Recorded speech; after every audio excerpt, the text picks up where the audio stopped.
കാർഷിക വിളയുടെ ഉൽപാദന വിപണന രംഗത്ത് 40 വർഷത്തെ പ്രവർത്തന പാരമ്പര്യവുമായി Bismillah rubber nursery. Bismillah rubber nursery, farm and gardens, Vaniyambalam.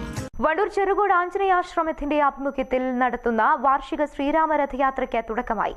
ദിവസങ്ങൾ നീണ്ടു നിൽക്കുന്ന യാത്ര 3 സംസ്ഥാനങ്ങളിലൂടെ പര്യടനം നടത്തി ഈ മാസം 29-ന് ആശ്രമത്തിൽ തിരിച്ചെത്തും.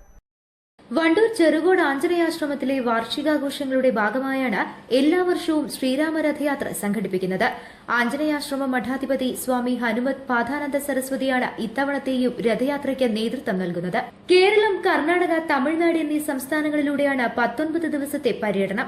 ഗോകർണം, രാമേശ്വരം എന്നീ മഹാശിവക്ഷേത്രങ്ങളിലും മൂകാംബിക, കന്യാകുമാരി, മധുര മീനാക്ഷി എന്നീ ദേവീക്ഷേത്രങ്ങളിലും പ്രത്യേക പൂജകളും അഭിഷേകങ്ങളും നടക്കും. മാർച്ച് 27-ന് പുലർച്ചെ കന്യാകുമാരി ത്രിവേണി സംഗമത്തിലെ സാഗരപൂജയ്ക്ക് ശേഷം ക്ഷേത്ര ശ്രീകോവിലിൽ നിന്ന് ജ്യോതി സ്വീകരിക്കും. തുടർന്ന് ആഞ്ജനേയാശ്രമത്തിന്റെ ഗുരുസ്ഥാനമായ ചെങ്കോട്ടുകോണം ശ്രീരാമദാസാശ്രമത്തിലെ പ്രത്യേക ചടങ്ങായ ചപ്രത്തിൽ അഭിഷേകത്തിലും സംഘം പങ്കെടുക്കും. മാർച്ച് 29-ന് രഥയാത്ര ചെറുകോട് തിരിച്ചെത്തും. ടൌണിലെ സമാപന സമ്മേളനത്തിന് ശേഷം വാദ്യമേളങ്ങൾ, താലപ്പൊലി, മന്ത്രജപഘോഷയാത്ര എന്നിവയുടെ അകമ്പടിയോടെ രഥം ആശ്രമത്തിലേക്ക് പ്രവേശിക്കും. ഇതിനു പിന്നാലെ മാർച്ച് 30 മുതൽ രാമായണ നവാഹയജ്ഞം ആരംഭിക്കും. നവാഹത്തിന്റെ സമാപന ദിവസമായ ഏപ്രിൽ 7-ന് ശ്രീരാമ പട്ടാഭിഷേകവും മഹാ ആറാട്ടും നടക്കും.